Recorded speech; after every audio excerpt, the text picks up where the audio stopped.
So obviously you have like a lot of experience with podcasts and audio and visual, but I'm just going to tell you how we... I don't think I do.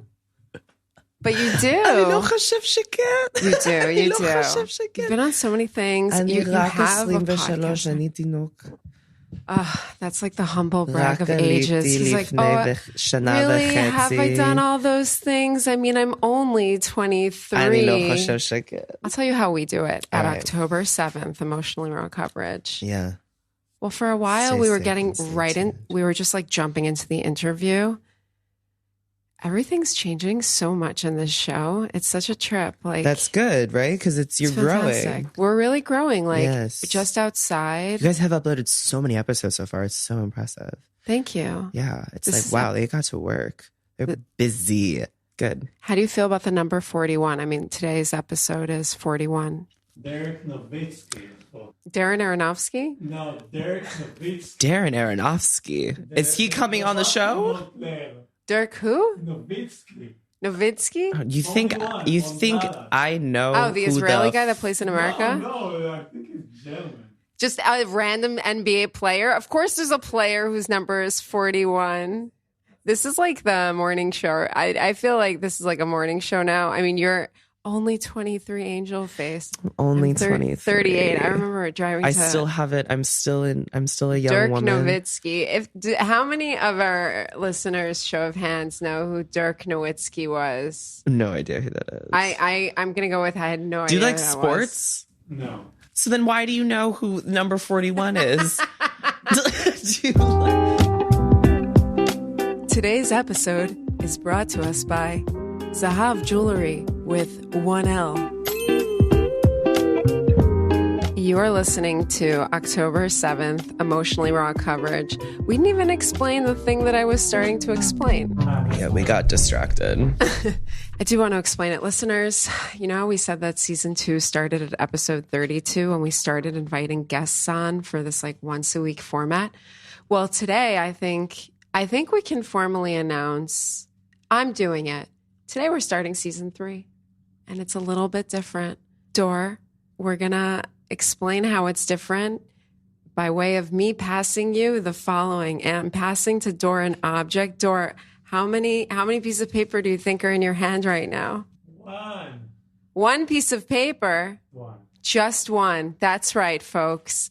Remember when Dor challenged me to bring in one piece of paper and one piece of paper alone with me as my talking points note setup instead of 40 pages, 20 pages, handwritten pages, pieces of newspaper, clippings, etc.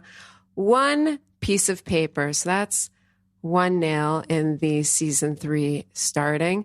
The other one is we're kind of bringing back a little bit of the season 1 vibe. Just a smidge, just a little bit. It was crazy back then. And we don't want to go full on season 1 again because that was like a little too much and unsustainable, but we kind of want to bring it back a bit.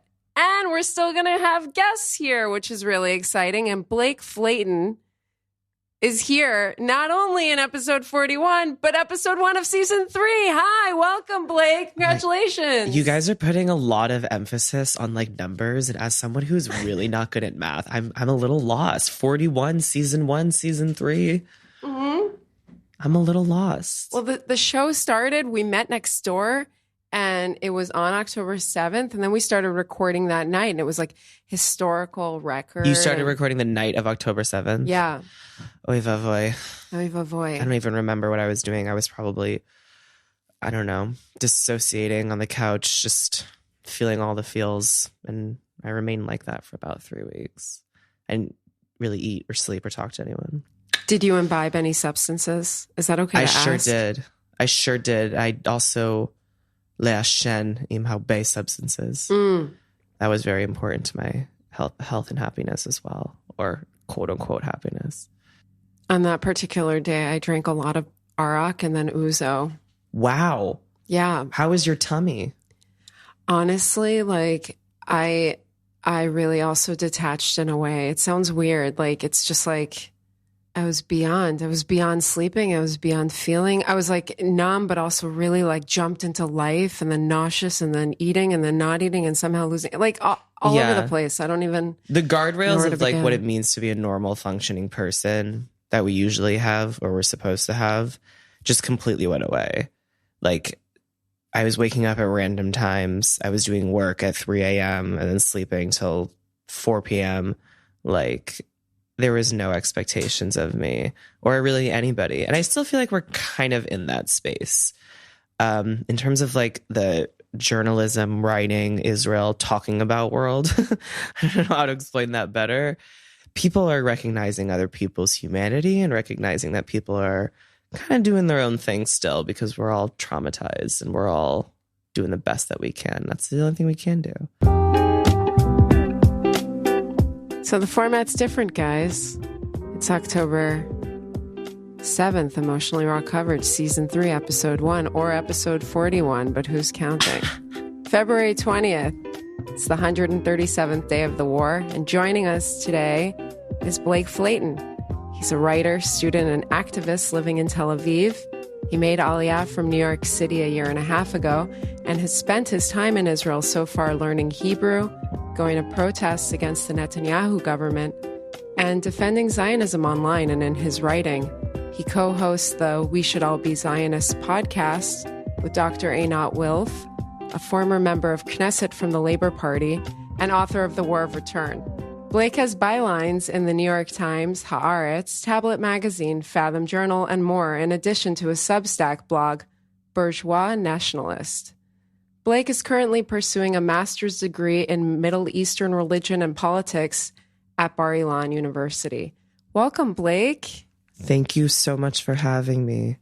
Oh, it's our pleasure. Really, I find you to be one of the, this is probably not how you use this word, but like punchier writers. Like you have this brand of snark. I really enjoy these like front-facing reels that you've been doing lately, in addition to all of your online work, which I think I've started following you in 2021 during the conflict. To be honest. It's so funny. Everyone calls my writing snarky. You're not the first person to call it snarky, or people say they like it because it has attitude. And it's not even when I'm trying to be like a bitchy gay. It's when I'm literally just writing about what I think about something, and someone will get back to me and say, "Ooh, I love that like cold-blooded takedown." And I said, it wasn't intentional, but thank you. Well, I'll say this. I wouldn't agree. I wouldn't go so far as to say that it's cold-blooded. I think that there's a lot of heart behind what you do. Thank you. There's a lot of thoughtfulness. What I love about your reels also is that we're kind of seeing what a masterful editor you are, in addition to, writing. I really like That's it. the first time anybody said that. There's like these zoom-ins suddenly of his face, and there's lots of like references to stuff, and backed up by a depth of knowledge about this stuff. Like, I'm just like, whoa, I thought I was reading a good amount, but, hats off.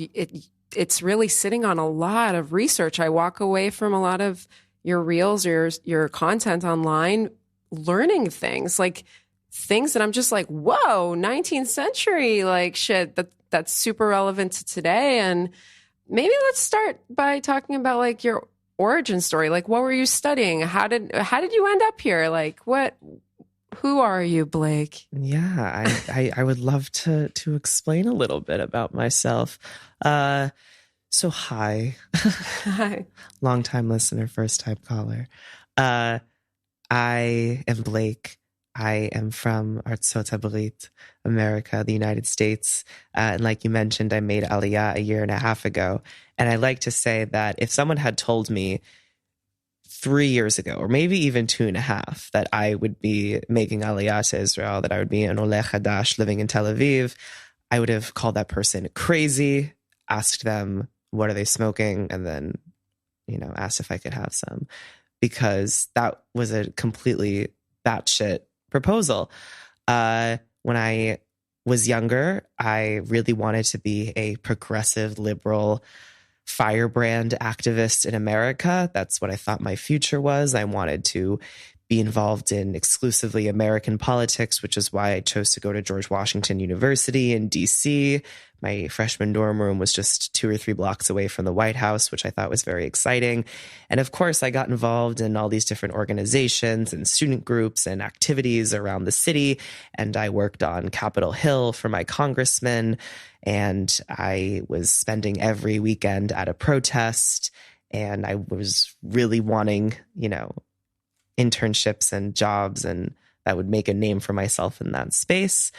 And then the strangest things kept happening to me, which is that every time I put myself in these spaces, I would hear just the most insensitive and jarring statements about Israel, or quote unquote Israel, because they never really were about Israel or the Middle East or the relationship between Israelis and Palestinians or the history of Israel. Not that I knew anything of the sort at the time. It took a very long time to educate myself when I started realizing that this was a problem. But at the time, I already knew that something wasn't right, that these comments felt below the belt and they felt sometimes personal, as in directed at me because people knew that I was Jewish. And even knowing nothing about the conflict, I knew that they didn't constitute political criticism of a nation state. So what do I mean by that? There are several examples. In June of 2019, there was an LGBT pride march in Washington, D.C. that went out of its way to ban the Megan David pride flag, which I had in my dorm room and which I had been taking to various pride events throughout the summer, because it was a quote unquote nationalist symbol, the Star of David on the rainbow flag. Of course, the organizers of the rally didn't make any mention to ban any other nationalist symbol, so you could have hypothetically walked into that march with any flag from any nation except this one that vaguely looked like the Israeli flag. And the organizers of the rally actually formed like a physical barricade to prevent all these Jewish women who had showed up with their Megan David pride flags wanting to participate. And that was a huge wake-up call for me. There was an incident where there was a Snapchat video that was taken in my dorm building that was released to the student body of these 2 kids walking back from a party, and you can tell they're a little drunk. And one of them behind the camera asks the girl, "What are we going to do to Israel?" And she says, "We're going to bomb Israel, you Jewish pieces of shit." And of course, she tried to pass it off on her Instagram later as, being critical of Zionism and Israel. There was a march / rally on my campus for a $15 minimum wage for the custodial workers who worked at GW. And I was in my Marx era, so I was very excited to show up to this rally and boo the names of campus executives and talk about, how everyone who lives in DC should be able to afford to live in DC. And for some reason, the rally, when they invited students from Students for Justice in Palestine to take the mic, turned into a anti-occupation, anti-Israel rally, because apparently the oppression of Palestinians in the West Bank and Gaza had everything to do with janitors at GW not being paid a living wage. There was the Tree of Life massacre, and that really affected me. It was one of the first times I had really contemplated being Jewish. And I remember waking up crying, and later on that afternoon telling one of my roommates that I wanted to hang an Israeli flag in my dorm room. And he sort of looked at me and scoffed and said, "Ugh, well, can you just make sure it's small?" So, like a lot of things that were off kilter, that didn't sit right, that I knew weren't concerning Israel. I went to this meeting for the Democratic Socialists of America, and like one of the first things they said was that we don't tolerate Zionism here or Zionists here because Zionism is a transnational project, which immediately, without knowing a lot about anti-Semitism, made me think of like a global conspiracy of protocols. So again, these things added up. These things made me very confused. And I started reading about the good old Jewish question. And that opened my eyes to the fact that a lot of what I was seeing in front of me from people who I had always considered my comrades, people who I wanted to work with, I wanted to be friends with, people who worked in the space that I really wanted to excel in, they were falling prey to this system of beliefs, this ideology that has plagued humankind for thousands of years. And some of them even were aware of it and didn't care.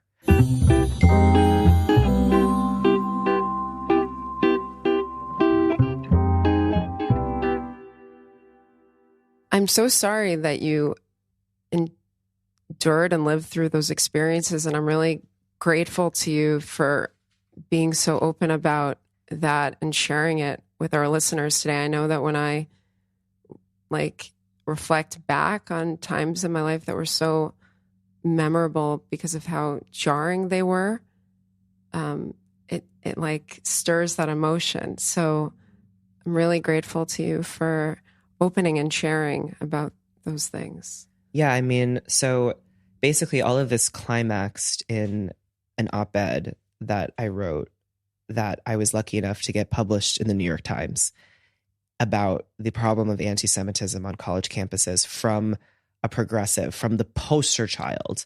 I think the tagline was a gay pro-choice environmentalist, because I was involved in all of those spaces.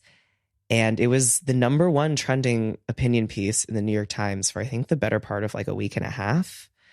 And it completely changed my life in two ways. One, because I got in touch, or I was reached out to by thousands, and I'm not exaggerating, it was completely overwhelming, thousands of young people from across the country and the world, including Israelis, asking about my experience, telling me about their experiences, wanting to learn more.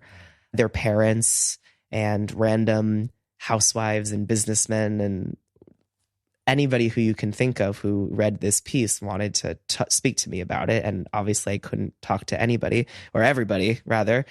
But the second thing is that it confirmed all of the suspicions that I had in writing that piece, where I said that anti-Semitism is a problem on the left and in progressive spaces, because there had been many scandals at my university before concerning different minority groups of, LGBT students feeling aggrieved, Black students feeling aggrieved, et cetera, et cetera.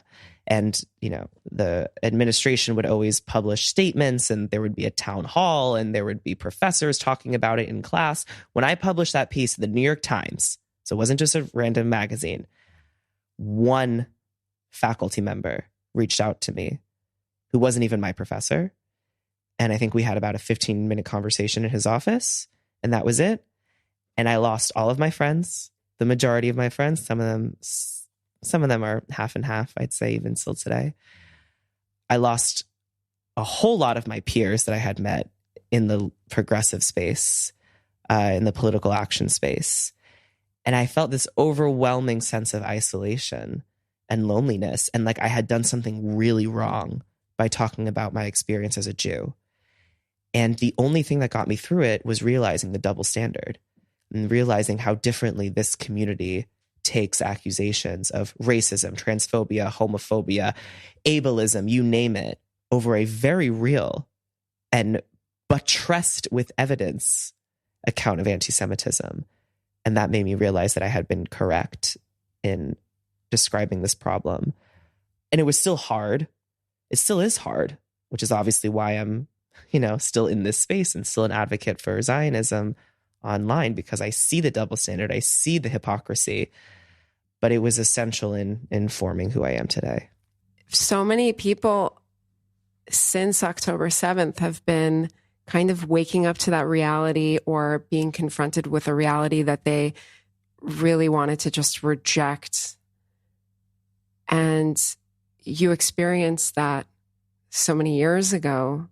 It gave you a head start in a sense. I'm wondering if you have any advice for our listeners as they grapple with this feeling, possibly for the first time in their lives, and that sense of isolation and separation from friends. If there's anything that you've learned that you'd like to share.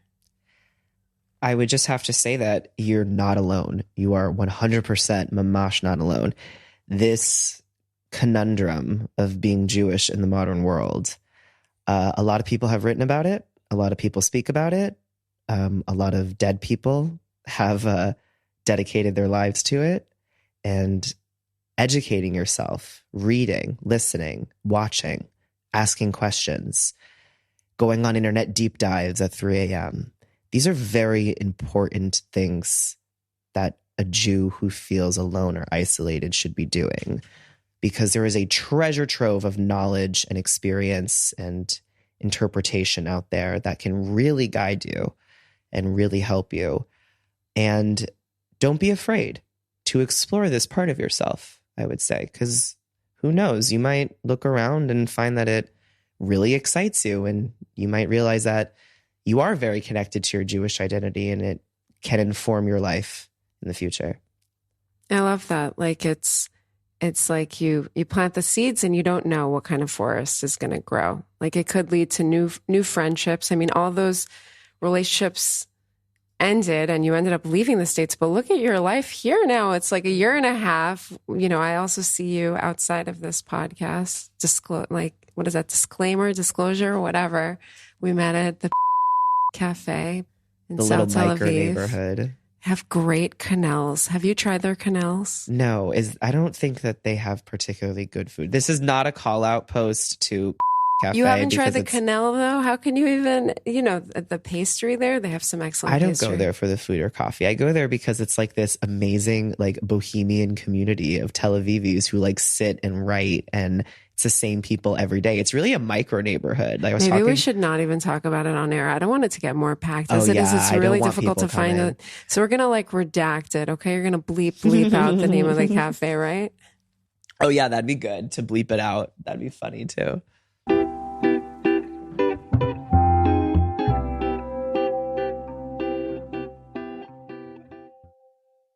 Oh, there are so many things I want to get into with you, Blake, but I'm not going to eeny, meeny, miny, mo. I'm going to go with what's staring me right in the face, which is your outfit today. You are wearing a Crime Minister t-shirt. Oh yeah, I am. I know you put a lot of intention into everything you do, so I sense that you want to talk about maybe your involvement in the protest movement. Sure. I mean, it is kind of jumping ahead because, listen, I mean, my decision to make Aliyah, I think, relates to my activity in the protest movement in Israel quite a bit. And it relates to my work in the Jewish space quite a bit. A lot of people assume, if they know anything about me or my, as you put it, quote unquote, origin story, they assume that I made Aliyah to Israel because I realized that anti-Semitism was a problem in the spaces in which I had always been comfortable. And I realized that liberals expressed a great deal of hypocrisy, and that is ultimately scarier than right-wing reactionary people hating Jews, because we all know that they're going to hate Jews. So people assume that it's sort of like this Herzlian moment of aha, where emancipation has failed. The solution to the Jewish question needs to be over there because Europe can't live up to the ideals that it espouses. That is what people assume. That's what I assumed. But that's not quite true, because while I did experience anti-Semitism and while that shocked me into taking my Jewish identity seriously and wanting to have a career talking about Jewish issues, it also is about my politics and about how I feel and began to feel as I was beginning to write about Jewish issues in America, that I was not really part of the Jewish conversation in America because I am not observant in the least. I grew up in households where, I was bar mitzvahed, I went to Hebrew school, but it was a very secular household. We weren't doing any prayers. I think we went to synagogue twice a year for Rosh Hashanah, Yom Kippur, and my sister and I were raised to be very free-thinking, modern people. And so by the time I was 12, I branded myself an atheist and still use that brand and still use that label. But then I would, walk around Central Park on Saturdays and see the young people, the young men in kippot and the young women, on the shidduch lawn where they all try to meet each other and marry. And I would feel jealous because I didn't have that connection to a Jewish identity without anti-Semitism. I could write and talk about anti-Semitism on college campuses and about Zionism and why it's important for young Jews to reclaim that label, but I couldn't feel Jewish in that way. And then I realized that, like I said before in my previous answer, there is no problem under the sun. There's no question on the Jewish condition under the sun that hasn't been wrestled with before, and that another Jew in history hasn't eloquently written about and spoken about. And I realized that Zionism was a movement for secular Jews. It was a movement for secular Jews to feel Jewish. Jewish nationalism offered this third way between assimilation into their host society, their diasporic society, and religious observance. It offered a way to contribute to the Jewish story and to contribute to the Jewish future, even while doing something as heretical as, I don't know, kissing a boy or texting on Shabbat or eating on Yom Kippur. By just being in Israel, by being fearful over your friends who are going to the army, by learning Hebrew, and by bitching about the lack of public transportation on Shabbat, you are living a 100% Jewish life and contributing to the Jewish people and our story. And that was a very thrilling observation and a very thrilling idea for me. And I realized in that moment that I had to make Aliyah, because the secular Israelis are my people. Those are the only Jews who I have ever felt close to. Those are the only Jews who I feel like honor and respect my interpretation of Judaism. And so I moved to Israel, obviously. And then 6 weeks later, we had an election. And the most right-wing government in Israel's history, and also the most religious government in Israel's history, took power. And I was appalled and shocked for many reasons, which we can go into later. But to make a long story short, going to the protests to Kaplan, or they started at Habima and then going to Kaplan and later blocking the Ayalon highway, that, you know, those protests that were sparked after the government was elected and they revealed their plans for judicial reform, which, by the way, judicial reform has always been just a smokescreen for the religious right, not having a check on their power grab and being able to do whatever they want. And that was very obvious to everyone who was involved in the conversation, either left or right.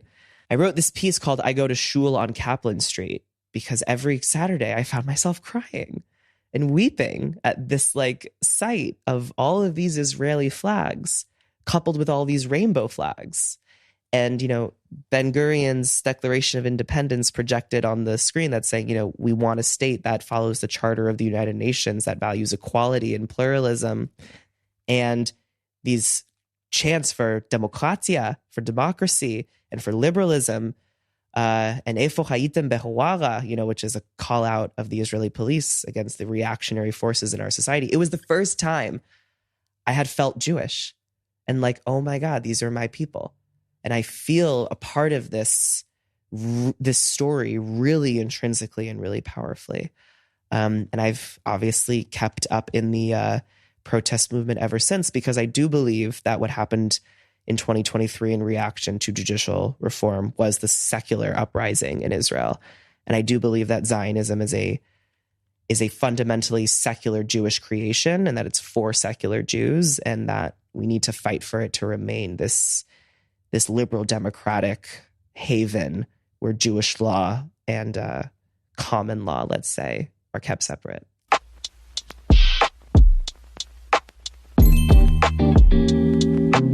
Today on Solid Gold, joining us is Blake Flayton.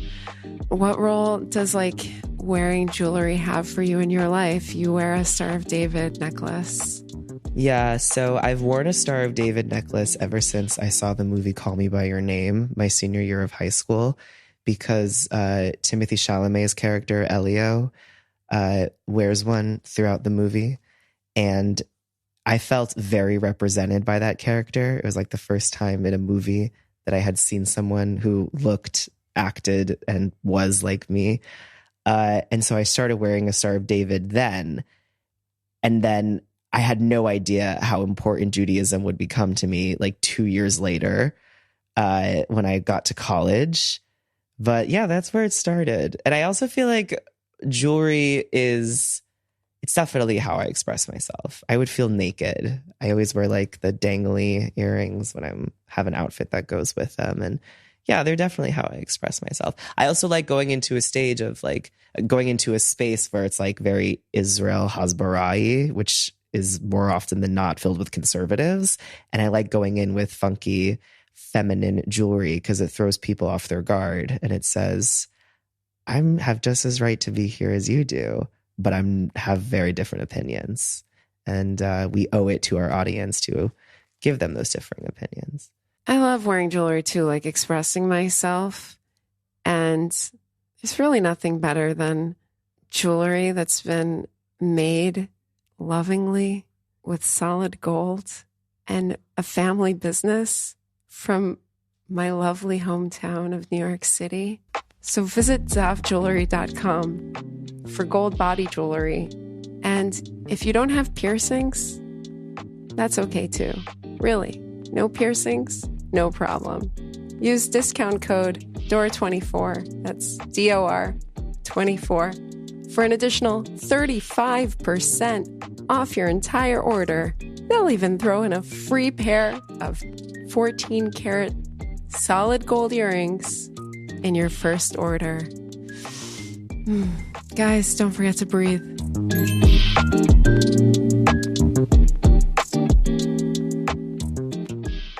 Did you read the Herzl biography by Amos Elon? Of course, that's my favorite book. How wild is that book? That book, I remember reading it for the first time in college when I had to think about these issues for the first time. And it snatched my wig completely off. 10 feet behind me. Did you love finding out that he was into Wagner and that he actually wasn't that tall? For me, that was like the craziest revelation in the book. I mean, he had to wear a huge, big old hat to look very regal and tall and majestic. But also the fact that he was into Wagner, I mean, it just makes his story better and more interesting and more almost like Passover-like. I mean, here was the Prince of Egypt. He was the model of European assimilationism. He was literally writing Der Judenstaat, or I think he had finished writing Der Judenstaat when the chief rabbi of Vienna came to his house and he had the Christmas tree. Oh my God, that scene in the book, yeah. I was like, whoa. Yeah. He's like the everyman hero, tragic hero kind of. He has this rich backstory. The guy was like a flirtetan. Yes, he was writing all of that fluff and yeah, I mean, he wanted to be a playwright. What kind? This is like the ultimate playwright. He could have only been a playwright, by the way. The spiritual founder of the Jewish state. What did he say? Artists will see that my dreams are not so crazy, but there are a few such artists. It could have only been an artist / playwright who could have done such a thing as create the modern state of Israel.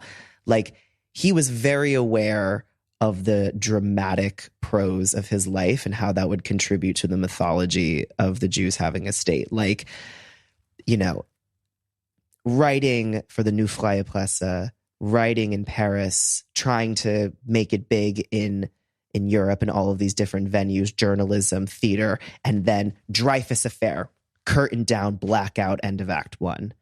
And then he moves back to Vienna and there's trouble in Vienna because Karl Lueger is now the mayor and, you know, nationalism is making the Jews feel like their place is being questioned. Blackout, curtain down, Act 2. Act 3, Der Judenstaat is published and the Zionist Congress, the first Zionist Congress in Basel, and I went to Basel 2 years ago to kind of see it and take that iconic picture looking over.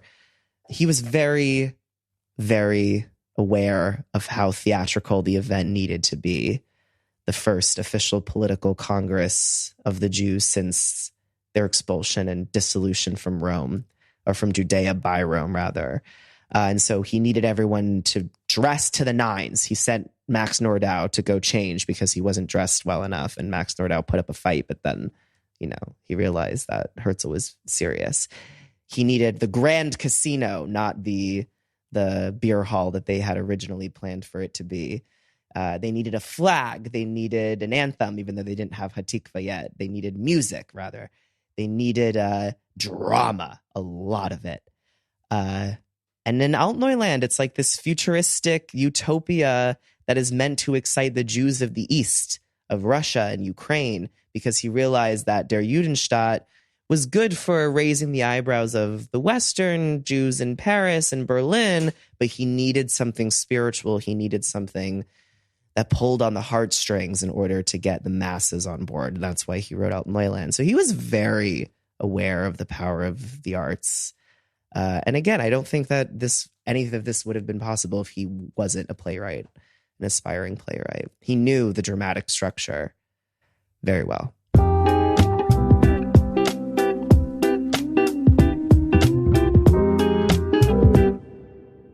Can you believe it? We've approached the last segment. And Already? Oh my God. I know. Can we maybe ask for an extension of time, Mr. Dor? Or maybe I just respond to things with less words so that we can actually talk about more stuff. Yeah, but like, what does more mean? You know, Blake? Yeah, I just don't want to repeat myself because I feel like in these responses, I've been repeating myself a little bit. So, I don't think you've been repeating yourself at all. Good. I loved the setup of the, just all of it. The curtain down. It transported me for a second to that movie Amadeus. Have you ever seen Amadeus? Of course I've seen Amadeus. Are you kidding me? What a film. It's so like, Grazie, signora. Yeah. When my hearing was gone last week, we talked about health, and I shared one of my like least favorite topics. That like crazy freak ear infection thing I had where I lost my hearing. And that point in time, it was like my hearing wasn't really back. It was like a whole month. And I found myself one day at home listening to classical music, and it was some like Spotify playlist or whatever based on one of my likes. And then at one point I was like, yo, I don't know what's been playing like the last like 20 minutes, but this shit's like fire. And it was like back to back to back, some Beethoven. Ooh. And it's like, and I was like, yo, I get this guy now, you know, like I couldn't really hear. And then I like really like connected with Beethoven. It was like, and you know, Beethoven couldn't hear when he was composing a lot of that stuff. So I was like, yo, I get it now. Like I felt it inside. Classical music I listen to classical music when I work. One, because I'm a pretentious asshole. And two, because it actually helps your brain waves concentrate better. It objectively, like evidence-backed, makes you calmer, makes you more aware of your surroundings, and makes you more fixated on what's in front of you. I don't know the exact science, but I know that that's true. And also, like, you get to feel like a 19th century intellectual when you're doing your work. That's all I've ever wanted. Do you have a playlist? Yeah, but it's not good. It's a lot of klezmer. And not good klezmer either, because good klezmer tends to be anti-Zionist. It's very hard to find like modern klezmer that is like okay with Israel. But I'll send you some stuff. That would be really great. And then I'd love to share it with our listeners. Yeah. When I know that it might seem like a jump, but I don't think so. When you really feel your present, you know, like writing from that space where you feel calmer, it makes me, and you share it, it makes me really happy because I really love some of the stuff you're saying about the future of the Zionist left.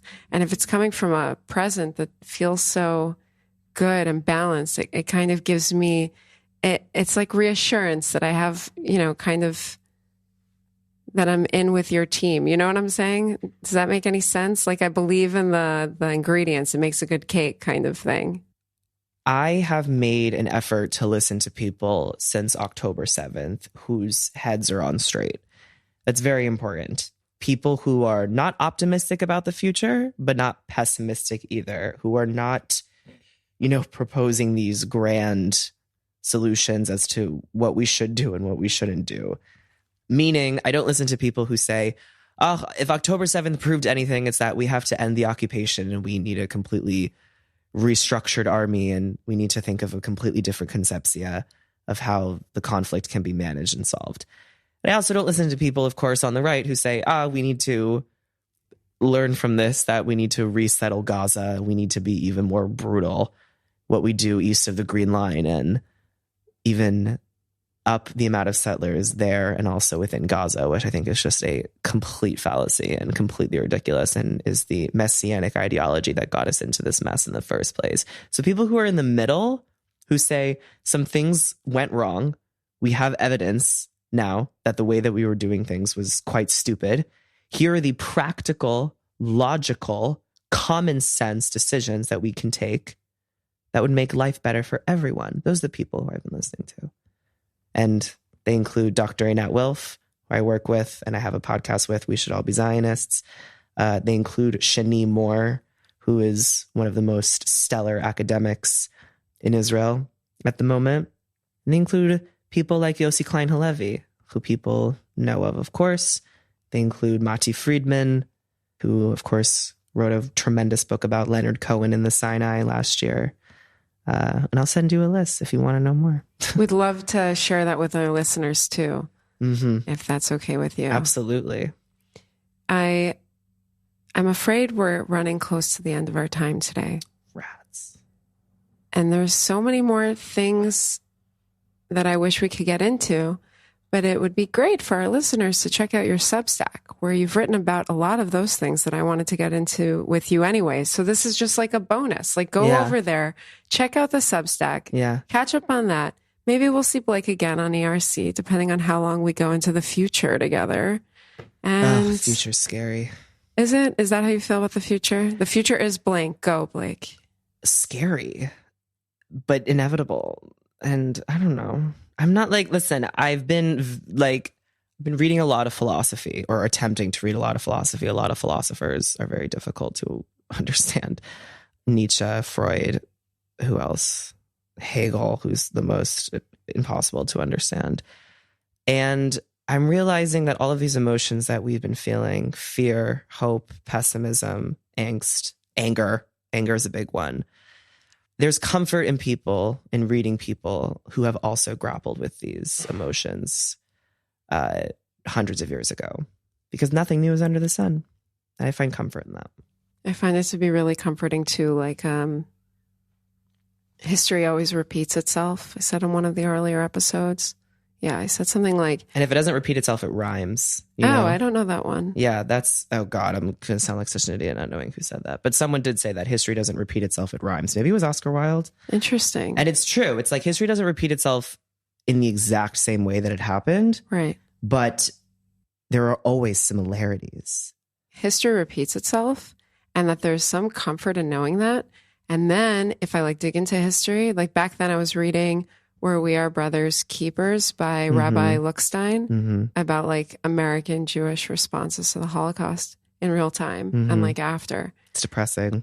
And then I said, if you go back into history, you can really start kind of looking forward to your present. In a sense, I feel like people that are really tuned into the present are other people's future prophets. You know what I mean? Because if most people are so stuck in their past, and you're just a person that's in their present and in the present or whatever, it's almost like you're seeing into the future for most of the global population that's still trapped in the past. We're not really engaged with the present. Yeah. And also people are just really stupid. Most people are really stupid. I don't know if you know this, but the ignorance. Yeah. There's that it's thing. It's not just ignorance. People it's are we malice. going to win on social media? I'm 2 years ago, half the kids on TikTok America were eating Tide Pods. So we're going to convert their minds and understanding about complex geopolitics. Yeah. I fear not, you know? And it's not elitist. I feel and this is a really big problem we have with Israel advocacy today. And I call it boomer hasbara, because that's what it is. We have this problem of anti-intellectualism in Israel advocacy. Meaning, we accept that people are stupid, which I just said is true. Majority of people don't have attention spans. They don't want to read anything. They don't want to look at anything. They don't want to listen to anything longer than 5 minutes.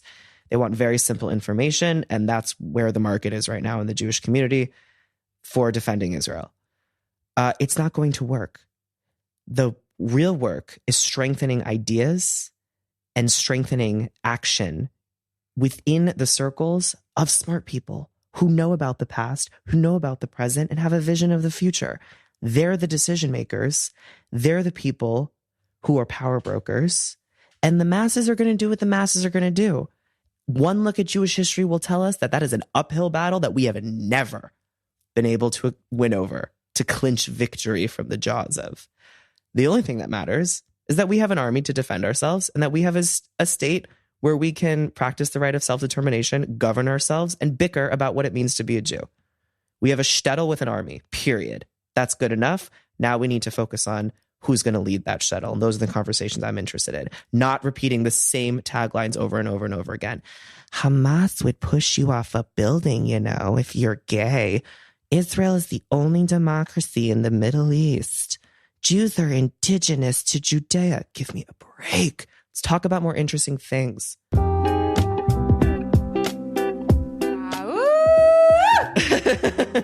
Let's talk about more interesting things. Thank you so much for joining us today, Blake. Thank you so much for having me. You got me out of the house. Kol hakavod lach. And thank you, listener, for joining us today. If this is your first time listening to October 7th Emotionally Raw coverage, Well, a few things. Thank you. And also, you can check out some other episodes maybe while you're here. Episode 0, kind of a disclaimer. Episode 21, kind of like a carefully curated selection of the first month, which was really, really raw. I mean, we did meet for the first time on October 7th and start recording that night. Episode 32 on, that was season 2, featuring long, nice conversations with people who work in different industries and have expertise in different fields, kind of getting into many topics from Captagon, the synthetic methamphetamine that the Hamas terrorists were taking, to the harrowing silence of feminist organizations abroad, including UN Women's shameful response to the atrocities conducted and still being conducted as there are still hostages in Gaza on this 137th day since the war began. Anyway, there's a lot more there to check out. We have a Patreon account if you'd like to consider supporting us, a YouTube channel, a Gmail account if you'd like to shoot us an email. You could, say hi. We'd love to hear from you. And we're kind of active over on Instagram. The handles for everything are October 7th, the podcast, and there's links in the show notes. And I'd also like to thank Shema Podcast Team, your home for podcasts, Jonathan Gall, Maya Schlesinger, my wonderful partner in creation, Dora Comet. I'm Amy Sapan. Stay safe and stay tuned. And stay sexy.